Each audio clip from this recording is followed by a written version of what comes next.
എന്താ ബ്രോ പേര്? നമുക്കൊരു വെറൈറ്റി ലെസൺ ചെയ്താലോ? ഇവിടെ ടേബിളിൽ ഒരു 3 പേപ്പേഴ്സ് ഉണ്ട്. ഓരോ പേപ്പറിൽ ഞാൻ 1 എന്ന് 2 എന്ന് 3 എന്ന് എഴുതിയിട്ടുണ്ട്.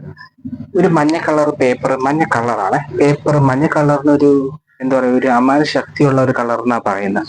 ഈ പേപ്പർ ഞാൻ പറയാതെ, ഇതിൽ ഏതെങ്കിലും ഒന്നിന്റെ പുറത്ത് ഇടാൻ തോന്നിയാൽ അതിന്റെ പുറത്ത് ഇടണം. സ്വയം ഇഷ്ടം, ഞാൻ ഒന്നും പറയില്ല. ബ്രോയ്ക്ക് ഏതിടാൻ തോന്നുക അതിലിടാം. ഓക്കെ, കയ്യിൽ വെച്ചിട്ട് മനസ്സിലൊന്ന് ശ്വാസം ഒന്ന് എടുക്കണം, മനസ്സിന് റിലാക്സ് ചെയ്തോ. ഒന്നിലിടാം, രണ്ടിലിടാം, മൂന്നിലിടാം. ബ്രോയുടെ ഇഷ്ടം, ഏതെങ്കിലും ഒന്നിന് പുറത്തിടോ. 3-ലിട്ട്. ബ്രോ ഇത് 3-ൽ തന്നെ ഇടാൻ എനിക്ക് നേരത്തെ അറിയാമെന്ന് പറഞ്ഞാൽ വിശ്വസിക്കാൻ പറ്റുമോ? ഞാൻ എടുത്തുള്ളൂ കാണിച്ചത്. ഞാൻ ഈ ഇതില് 3-ന്റെ ബാക്കിൽ ഞാനൊരു കാര്യം എഴുതി വെച്ചിട്ടുണ്ട്, യു വിൽ ചൂസ് 3 എന്ന്. അപ്പോൾ ബ്രോ ചോദിക്കും 1-ന്റെ 2-ന്റെ ബാക്കിലായിരുന്നെങ്കിൽ ഇല്ല, വേണമെങ്കിൽ 1-ൽ ഇട്ടിരുന്നെങ്കിൽ അവിടെ തെറ്റിപ്പോകുന്നു, 2-ലായാലും തെറ്റും. പക്ഷെ ഞാൻ ബ്രോയുടെ മനസ്സ് ഇൻഫ്ലുവൻസ് ചെയ്ത് ബ്രോനെ കൊണ്ട് 3-ൽ ഇരിച്ചതാ.